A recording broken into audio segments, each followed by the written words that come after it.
Hello tout le monde, comment ça va aujourd'hui? J'espère que vous portez bien les loulous. Aujourd'hui on utilise ça, vous savez ce que c'est? Ça s'appelle du chibt. En français on peut appeler ça de l'aneth. Donc l'aneth en Tunisie on l'utilise beaucoup dans ce qui est couscous à l'aneth, c'est-à-dire le safé, le couscous qui est fait à la vapeur avec de l'aneth, plein d'autres légumes. Et on l'utilise aussi dans la fameuse chibtiya qu'on va faire aujourd'hui. La chibtiya, c'est vraiment un plat donc, que ma mère m'a appris. Je vais vous l'apprendre aussi. C'est possible de le faire vraiment vegan, qu'avec des légumes, et aussi possible de le faire avec de la viande. Aujourd'hui, nous, on va le faire avec du poulet. Je vous montre tout ça. Donc ça, c'est de l'aneth, c'est du chibt que ma belle-mère m'a ramené de Tunisie. On va donc le nettoyer, enlever les herbes qu'il ne faut pas, les mauvaises, etc. et bien le rincer.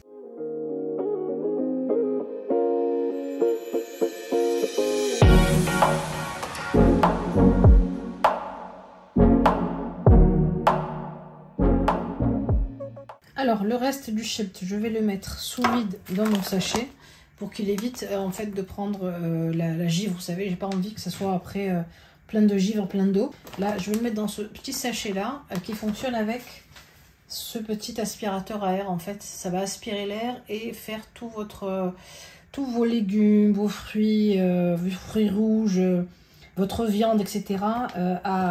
Donc sous vide.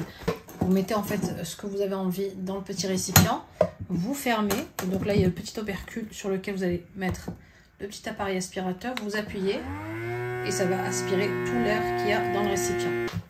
Je mets mes herbes à l'intérieur, ici fermez le zip, voilà. Et voilà, ça y est, c'est super simple. Vous refermez et vous avez vos herbes sous vide. Alors pour la recette, il vous faut, donc on a dit de l'aneth hachée ici, du chibt, voilà, ciselé. On va avoir besoin de semoule moyenne. Ensuite on aura aussi besoin de persil ciselé. Un gros oignon coupé comme ça très finement. Ici de la viande, mais vous pouvez très bien faire sans viande. Alors là j'ai haché à peu près 500 g d'escalope de poulet. Et enfin pour les épices, j'ai mis du poivre, de l'harissa donc tunisienne. Vous pouvez mettre de l'harissa que vous trouvez en grande surface.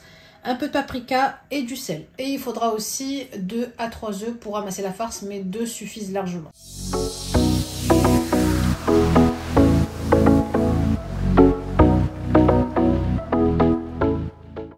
Alors quand on va travailler la chibtiya, il faut vraiment donc bien appuyer et bien en fait malaxer le persil avec la semoule et l'aneth chibt.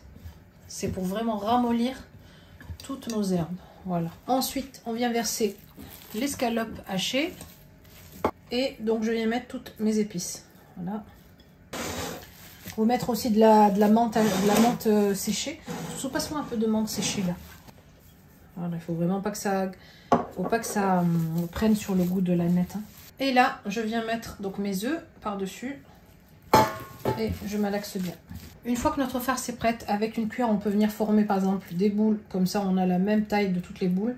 Comme ça, il faut que ça ait cette forme-là. Voilà, et on met ça de côté.